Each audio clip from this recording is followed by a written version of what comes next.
지금으로부터 약 3,500년 전 하나님께서 지금 애굽에서 이 종살이하던 애굽에서 종살이하던 이스라엘을 모세를 사용해서 탈출시켰습니다. 그걸 우리는 출애굽이라고 하죠. 이 출애굽 과정에서 우리가 잘 아는 10가지 재앙 이야기가 나오죠.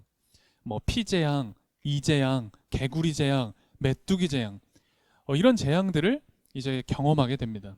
그런데 이 재앙이 있어도 바로 왕은 어떻게 했죠? 마음을 완악하게 해서 이스라엘 백성들을 보내주질 않아요. 9번째 재앙까지는 어떻게 버팁니다.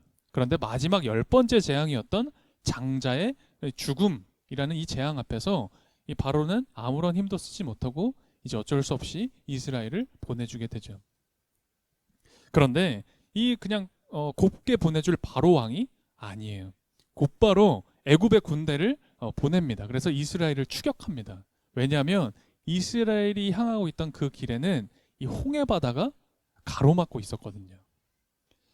성경에서 보게 되면요, 이 물이나 바다는 늘 어떤 두려움, 죽음의 상징으로 쓰입니다.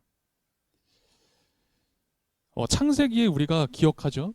노아 때에 하나님이 이 세상을 무엇으로 심판하셨죠? 물로, 홍수 심판을 받게 됩니다. 고대 이스라엘 사람들의 세계관 안에는 이 바다에 리워야단이라는 괴물이 산다라고 생각하고 있었어요. 이 리워야단 아십니까?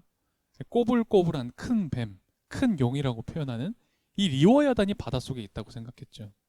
뿐만 아닙니다. 다니엘이나 요한계시록을 보면 이제 이 세상을 지배할 열뿔이 달린 악한 짐승이 바다에서 올라온다라고 그렇게 생각했어요.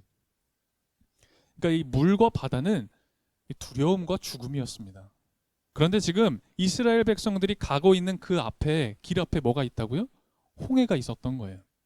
이게 의미하는 건 뭐냐면 지금 이스라엘을 기다리고 있는 건 죽음이라는 거예요. 죽음을 의미하고 있는 겁니다. 이제 이스라엘은 뭐 돌아갈 수도 없어요.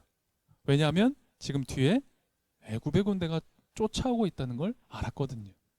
근데 바로 그때였습니다. 그때 하나님께서 모세에게 명령하세요. 그게 우리가 너무나 잘 아는 구절이죠. 한번 찾아볼까요? 오늘 본문의 앞선 14장입니다.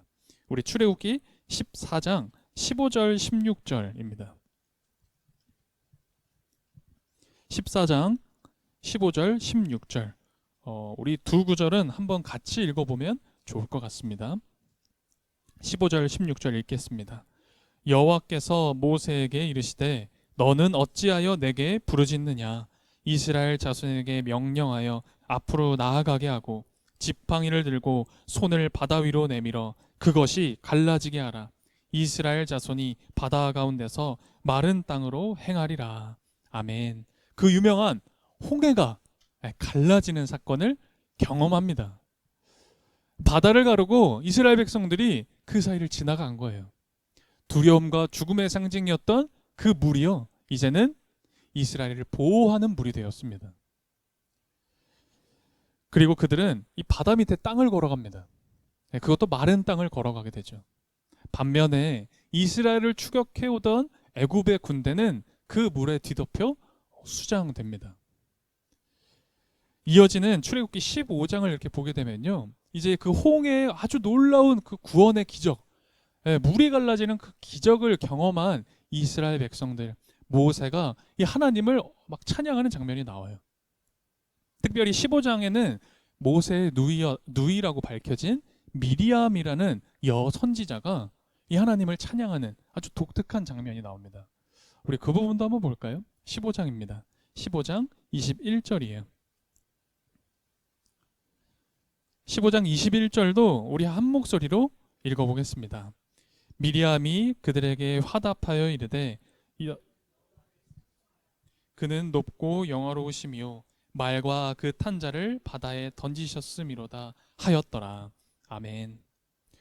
이 놀라운 구원의 어떤 감격스러운 그 마음과 찬양이 느껴지시죠?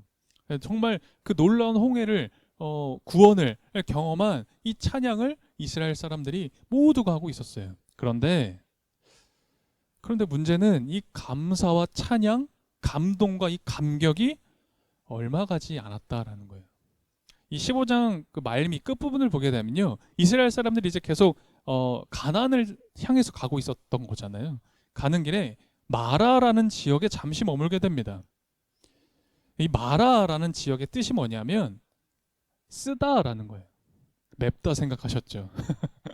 그 마라가 아니에요. 쓰다. 쓰다라는 뜻입니다. 괴롭다라는 뜻이에요. 지금 이 마라라는 곳에서 물을 먹어야 되는 상황인데 그 마라 지역에 물이 너무 썼던 거예요. 그래서 마실 수가 없으니 괴로웠던 겁니다. 여러분, 이 사막과 같은 이 광야에서 물이 없다는 건 이 생명과 직결된 문제예요. 죽을 수도 있는 문제거든요. 근데 물을 못 먹게 된 거예요. 그러자 이스라엘이 어떻게 했을까요? 즉시 모세를 원망합니다. 엄청난 기적을 경험했잖아요. 홍해가 갈라졌습니다. 바다가 갈라져서 그 사이를 지나가는 그 엄청난 기적을 경험했는데 그 기적에 대한 어떤 구원에 대한 감사, 감격은 순간에 불과했다라는 거예요. 성경에선 그 기간을 아주 정확하게 묘사하고 있어요. 3일이에요. 3일. 3일도 안 돼서 하나님을 원망했다라고 기록하죠. 여러분, 우리도요, 괴롭고 쓴 일을 경험하잖아요. 그러면 내가 하나님을 찬양했다가도 금세 그 찬양이 사라져 버립니다. 그게 우리 모습이에요. 근데 하나님이요, 이런 이스라엘 백성들을 탓하지 않으십니다.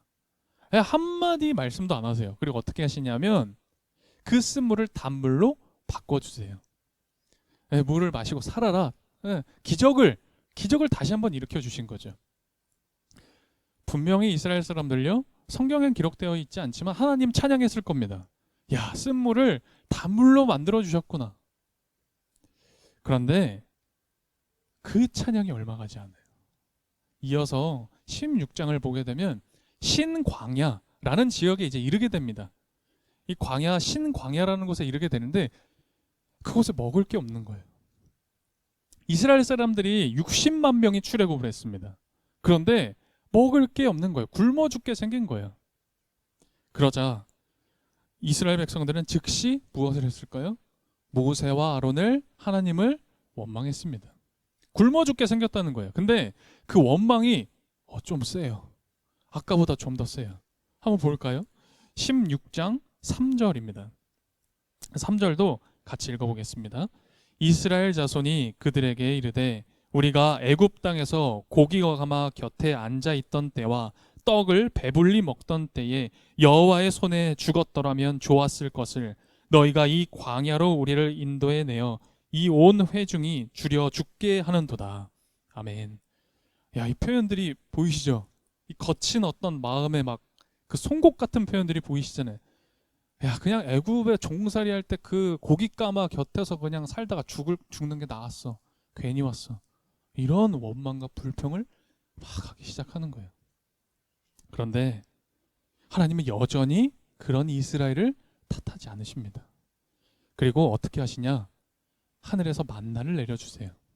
여기에 이제 만나가 처음 등장하는 겁니다. 그래서 만나를 먹고 배불리 먹게 해주시고요. 또 메추라기를 보내주세요. 얼마나 이 이스라엘 백성들의 원망이 원초적이었냐면 고기 먹고 싶다는 거예요. 나 고기 먹고 싶다고 하니까 하나님이요, 아 그랬어? 하면서 메추라기까지 보내주셨어요. 여러분 생각해보면, 여러분 진짜 한번 잘 생각해보세요. 이 정도면요, 이 정도 기적을 경험하고 놀라운 일들을 경험했으면 이 당시 이스라엘은 진짜 어떤 놀라운 믿음의 어떤 반열, 놀라운 믿음의 수준 이르러야 되는 거 아닙니까? 그랬을 것 같잖아요. 왜냐하면 출애굽 전부터 지금까지 정말 매일 하나님이 베풀어 주시는 기적을 경험했잖아요. 기적을 보고 심지어 기적을 만져서 먹었습니다. 그렇지 않나요? 그런데 오늘 본문이었죠. 우리 쭉 17장까지 이렇게 보게 되면요, 기적이 믿음을 만들어내지는 못한다라는 걸 깨닫게 됩니다. 여러분, 기적은 믿음이 될 수가 없어요. 기적을 너무 자주 경험하잖아요. 그러면 이 기적이 디폴트가 됩니다. 기본값이 되는 거예요. 기적이 당연한 거예요. 여러분, 이게 체험 신앙의 한계입니다. 체험으로만 신앙을 만들어낸 한계예요. 왜 우리 신약의 복음서를 보면요, 예수님께서 정말 수많은 기적을 베풀어 주십니다. 병자도 고치시고 오병이어의 기적도 있었고요, 물 위를 걷기도 하십니다. 수많은 기적을 보고 사람들이 경험합니다. 그런데 사람들이 어떻게 해요? 그 수많은 기적을 보고도요, 거기에 만족하지 못하고 또 다른 기적 보여달라고 해요. 더 큰 표적을 나에게 달라 사람들이 요구하잖아요. 그러고 보면 예수님 곁에서 수많은 그 기적들을 보고 체험한 그 수많은 무리들이 있는 걸 우리가 아는데, 그들이 기적을 보고 경험했는데도 그 많은 사람들이 예수님을 믿지는 않았다라는 걸 우리는 발견하게 되죠. 여러분, 체험은 중요합니다. 체험 있으세요? 있죠. 체험은 중요해요. 신앙에 있어서 체험은 필요합니다. 그런데 이 체험에만 너무 의존하는 건 위험해져요. 여러분, 간증 듣는 거 좋아하세요? 체험한 그 간증? 유독 이 간증 듣는 거 좋아하는 분들 계십니다. 물론 저도 좋아는 합니다. 또 간증 설교라고 해서 이 간증하는 어떤 설교를 듣는 걸 좋아하시고 즐기시는 분들도 계세요. 설교 들을 때 간증이 없으면 설교 재미없다, 그러시는 분들도 계십니다. 저도 간증으로 설교할 수 있습니다. 사실 1년 내내 할 수도 있을 것 같아요. 간증으로만 해도. 근데 그렇게 하지 않아요. 왜냐하면 너무 이 간증하는 것, 체험하는 것만 의존하면 우리 신앙이 위험해져요. 신앙이 흔들립니다. 롤러코스터 타는 것처럼 막 흔들려요.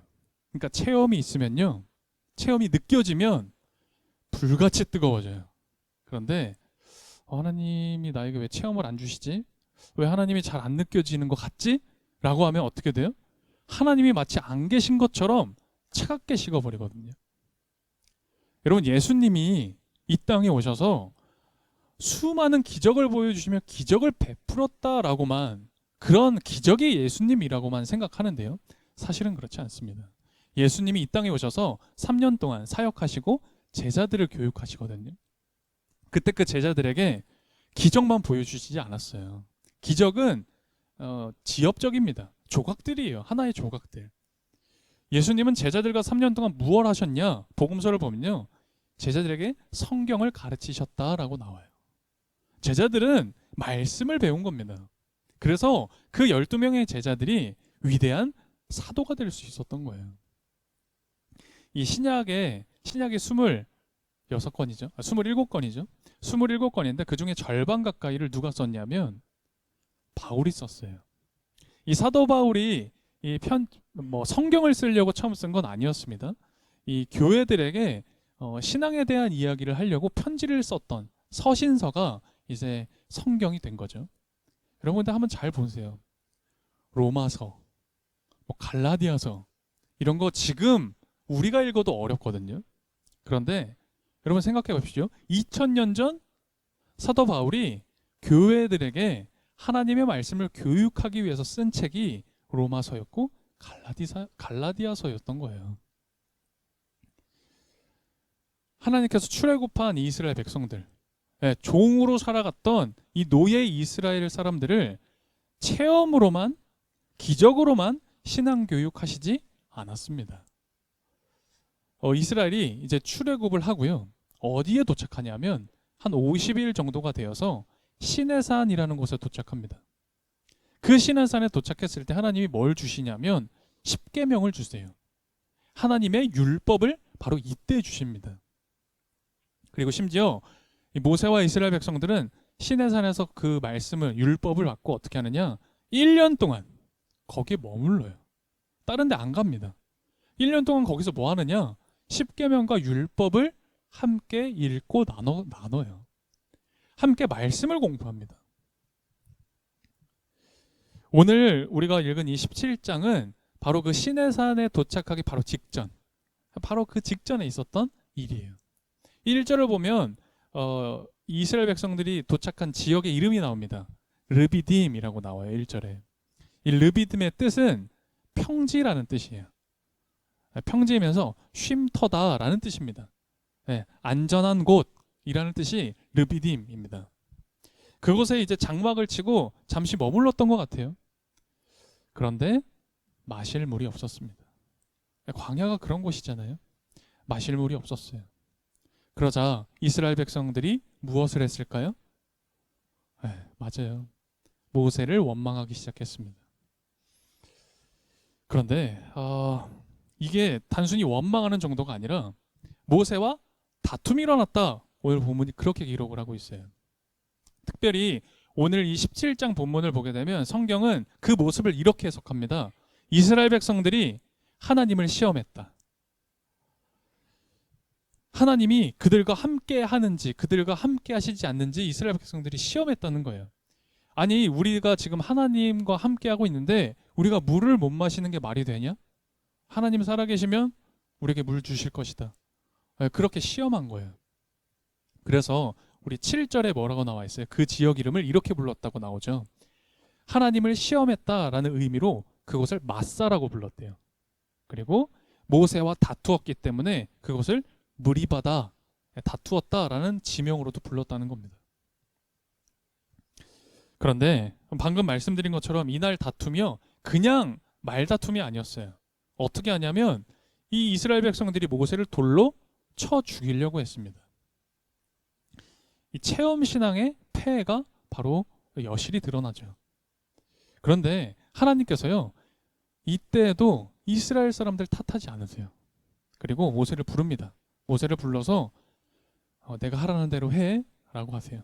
그래서 어떻게 하느냐, 모세가 그 지팡이를 들고요, 홍해를 갈랐던 그 지팡이를 들고 뭐를 하냐, 반석, 거기에 있던 한 돌을 칩니다. 그 돌을 치니까 거기서 물이 터져 나왔던 거죠. 그러니까 다시 한번 하나님은 기적을 보여주세요. 제가 여기까지만 얘기를 해도 여러분 마음이 어떠세요? 저는 이 말씀을 쭉 보는데 가슴이 답답하더라고요. 아니 왜 이스라엘은 왜 그럴까? 이런 생각과 동시에 하나님이 너무 답답한 거예요. 여러분 안 그러셨어요? 아니야, 이 정도면, 이 정도 불평과 원망으로 하는 거면 좀 벌 좀 내리시지. 아니 만남의 추락이 싹 끊으시고 불기둥 구름기둥 완전히 없애버리시고 물 못 먹게 해서 오직 하나님만이 이스라엘을 살게 할 수 있다. 그래서 원망하지 말아라. 좀 철저하게 알려주시지. 그럼 진짜 깨달았을 텐데. 그 생각이 드니까 답답한 거예요. 왜 이럴까 하나님? 그런 생각이 저는 들더라고요. 그런데 어떤 분들은 이렇게도 말씀하세요. 아니 이 성경을 보면 그렇게 하나님이 수도 없이 기적을 베풀어 주시는데, 아무리 잘못해도 이스라엘 백성들에게 그렇게 기적 베풀어 주시는데 왜 오늘 내 삶에는 하나도 기적이 일어나지 않을까요? 그렇게 질문하시는 분들이 계세요. 여러분들은 그런 생각 해보신 적 없으세요? 제가 단적으로 여러분들한테 한번 질문을 드려보고 싶습니다. 한번 여러분 마음에 한번 대답해 보세요. 여러분은 날마다 기적을 체험하는, 날마다 놀라운 이 기적을 체험하는 이 출애굽 광야 시대로 가서 살고 싶으십니까? 아니면 오늘 바로 지금 이 시대에서 살고 싶으십니까? 매일 기적을 체험하는 그 놀라운 하늘의 만나를 먹으며 살아가는 출애굽 광야에서 살고 싶으십니까? 아니면 오늘 내가 언제든지 나가서 사 먹을 수 있고 언제든지 마음만 먹으면 내가 만들어서 차려 먹을 수 있는 새끼 식사 꼬박꼬박 할 수 있는 지금 이 시대에서 살고 싶으세요? 지팡이로 돌을 쳐야 기적적으로 물을 받아 먹을 수 있는 그 출애굽 광야 시대에서 살고 싶으십니까? 아니면 수도꼭지만 열면 물이 콸콸 쏟아지고 정수기에서 냉수 온수도 막 내 마음대로 먹을 수 있는 지금 이 시대에서 살고 싶으십니까? 어떠세요? 그러고 보면 우리는 과거 이스라엘이 경험했던 기적보다 더 나은 삶을, 어쩌면 더 기적과 같은 삶을 경험하고 있는 건 아닐까. 그럼에도 우리는 오늘의 일상, 오늘의 이 하루를 절대 기적이라고 여기지 않습니다. 3,500년 전에 이 과거에 이스라엘이 당시에 일상화된 그 기적을 기적이라고 여기지 않았던 것처럼. 여러분, 기적이 매일 되면요, 그거 기적 아닙니다. 일상이에요. 이스라엘 백성들이 그랬던 거예요. 일상화된 기적이 이제 그들에게 더 이상 기적이 아니었던 겁니다. 오늘날 우리들도 더 기적보다 놀라운 일들을 경험하면서 사실은 사는데 그걸 못 느끼고 사는 건 아닐까. 우리 한번 생각해 봤으면 좋겠어요. 모든 게 단지 우리에게 디폴트가 된 겁니다. 당연한 거지. 내가 좋은 거 누리는 건 당연한 거지. 결국 이스라엘이나 지금 우리나 본질이 다르지 않은 거예요. 어쩌면 여러분과 저는요, 이스라엘 사람들이 했던 것보다 더 큰 원망, 더 큰 불평들을 하면서 지금 살아가고 있는지도 몰라요. 오늘 성경에서 기록된 마사와 무리바가 있잖아요. 하나님을 원망하고 시험한 그 마사와 무리바의 이야기는 몇천 년 전에 성경에 기록된 이야기가 아니라 사실은 오늘 내 현실의 이야기일 수 있다라는 겁니다. 오늘 말씀을 통해서 우리가 사실은 우리에게 찾아오는 모든 일상이 사실은 놀라운 기적이라는 것에 우리가 좀 민감해졌으면 좋겠어요. 일상의 기적이라는 윤세영이라는 분이, 이 작가가 쓴 글이 있습니다. 이 글이 참 흥미로워서 오늘 한번 잠깐 읽어드리려고 해요. 제가 읽어드릴 테니까 한번 잘 귀 기울여 들어보세요. 우리들이 입으로는 감사를 외치지만 진정으로 느끼는 사람은 적은 것 같습니다. 안구 하나 구입하려면 1억이라고 하니 눈 2개를 갈아 끼우려면 2억이 들고, 신장 바꾸는 데 3천만 원, 심장을 바꾸는 데는 5억, 간 이식하는 데는 7천만 원, 팔다리가 없어서 의수와 의족을 끼워 넣으려면 더 많은 돈이 든답니다. 지금 2눈을 뜨고 2다리로 건강하게 걸어 다니는 사람은 몸에 51억이 넘는 재산을 가지고 다니는 것과 같습니다. 도로 한가운데를 달리는 어떤 차보다 비싸고 훌륭한 2발을 가지고 세상을 활보하고 있다는 기쁨을 우리는 잊지 말아야 합니다. 그런데 왜 우리는 늘 불행하다고 생각하는 걸까요? 그건 욕심 때문이겠죠. 감사하지 못하는 사람에게는 기쁨이 없고, 기쁨이 없으면 결코 행복할 수 없습니다. 감사하는 사람만이 행복을 누릴 수 있고, 감사하는 사람은 행복이라는 정상에 이미 올라가 있다고 생각합니다. 이 윤세영 작가라는 분이 사실은 매우 이렇게 좀 극단적인 예를 들긴 했어요. 네, 물론 맞습니다. 그러나 제법 몸이 아파 보신 분들은 이 이야기가 뭔지를 아마 공감하실 거예요. 문제는 그 공감을 하더라도 너무 쉽게 잊어버리는 데 있는 거죠. 그렇게 우리는 하나님의 은혜를 수없이 체험합니다. 수없이 하나님의 은혜 가운데 살면서도 너무나 쉽게 그 은혜를 잊어버리며 살아요. 그래서 우리에게 감사와 찬양은 늘 짧아요. 그리고 원망과 불평은 늘 깁니다. 우리가 날마다 기적을 베풀어 주시는 그 하나님의 은혜를 인정하고 겸손히 깨닫고 하나님께 감사와 찬양할 수 있는 삶을 살면 어떻게 될까요? 우리 앞에 놓여 있는, 우리 지금 내 삶의 앞에 놓여 있는 마사와 무리바가 있습니다. 그 쓰고 괴로운 우리의 현실이 르비딤의 그 평지의 휴식처로 바뀌지 않겠습니까? 저는 우리의 마사와 무리바가 저는 르비딤으로 바뀔 것이라고 확신합니다. 이번 사순절 우리가 출애굽기 묵상할 거예요. 읽어볼 거고요. 또 함께 나눌 겁니다. 그때에 내 일상이 정말 기적이 되는 은혜가 일어났으면 좋겠습니다.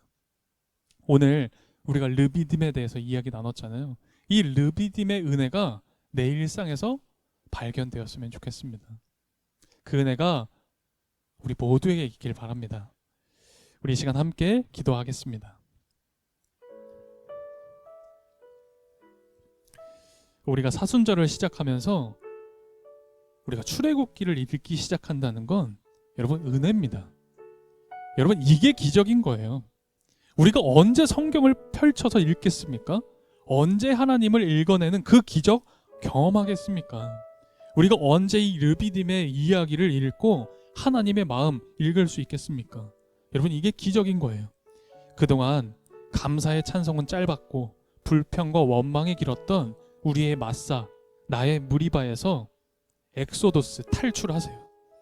내 삶에 놓인 마사와 무리바에 그토록 하나님 시험하고 원망했던 쓰디쓴 우리 현실이 이제는 르비딤이 되길, 평화의 휴식처가 되기를 오늘 말씀 깨닫고, 그리고 우리 함께 이 말씀 붙들고 기도드렸으면 좋겠습니다.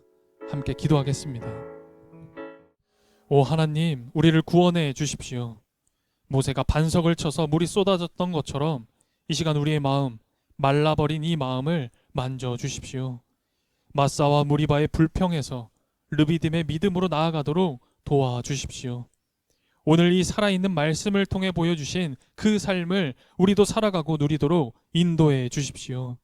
하나님, 오늘 이 말씀을 저와 이곳에 모인 모두가 영혼에 담고 이곳을 나갈 수 있게 도와주십시오.